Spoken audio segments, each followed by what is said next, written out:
This week has been a difficult week, one that's hard to put into words.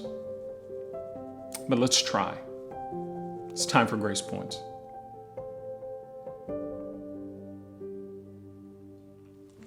So as a father of twins that are in fourth grade and my youngest who's in third grade, every day this week I have been grateful.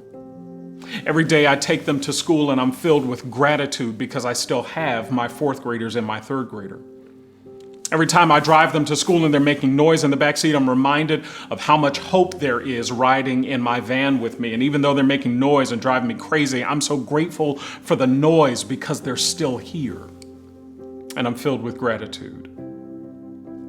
And I know that what we've experienced this week is the second mass shooting in the same number of weeks, and it is overwhelming, it's frustrating, it's painful. You're filled with outrage and anger, and this time for it to be children and their teachers. You know, the Bible told us in Matthew that these things would happen. Jesus said, because of the increase of wickedness, the love of most will grow cold. And we believe that as the world continues to decay, things will get worse and people will continue to do these crazy, heartless things. And it's easy for us to sometimes tune them out because they happen. We become desensitized or because we're hyper empathetic like I am. You just want to turn off social media. You don't want to watch the news. The pain is too much and you just don't want to deal with it. But I want to challenge you today. I want to challenge me. I want to challenge us together to feel every minute of this outrage and pain. To feel every moment of this despair, this heartache, this sadness, this brokenness, and allow it to move us to do something. Not just to change the story or change the channel, but to do something. The Bible tells us that we're not to be overcome with evil, but Paul tells us literally, overcome evil with good. That's not just meaning that we need to be good. As believers, we want to be good, but no, you actually have to do good. Your being is only as good as your doing. And so I want you to do three things today in response to this tragedy in Uvalde, Texas. Number one, I want you to be so heartbroken that you bombard heaven on behalf of those families. Every parent who's mourning a child, every family mourning the loss of a teacher, I want you to bombard heaven, to cover them in a blanket of prayer like you know them, like they're in your family, like you lost somebody. And not just today, make them a part of your prayer life. Cover them. Number two, I want you to be so outraged that you are moved to action. So outraged that you do something, that you call your local representative, your legislator, that you partner with that, or make donations to organizations that fight gun violence, or that you vote. Vote.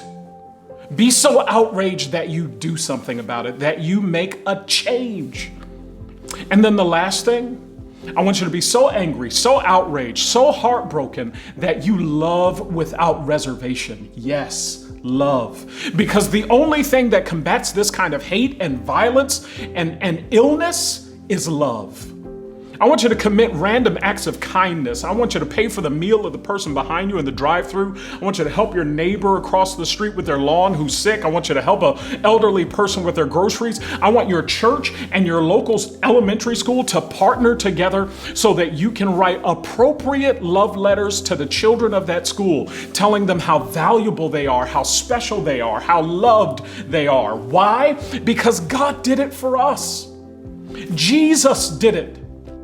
Jesus is the one who bombarded heaven on behalf of these broken people. He's the one who called on his Father on our behalf. Jesus was the one who spoke truth to power and would speak on behalf of the defenseless and the downtrodden. Jesus was the one who poured out extravagant love even to the point of the cross.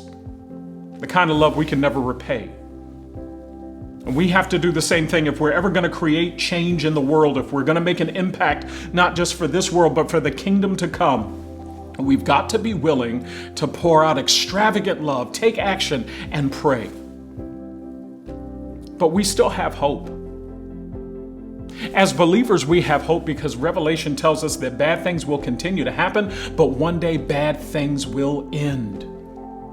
Revelation 21:4 says, He will wipe every tear from their eyes, and there will be no more death or sorrow or crying or pain. All these things are gone forever. I look forward to that wondrous hope.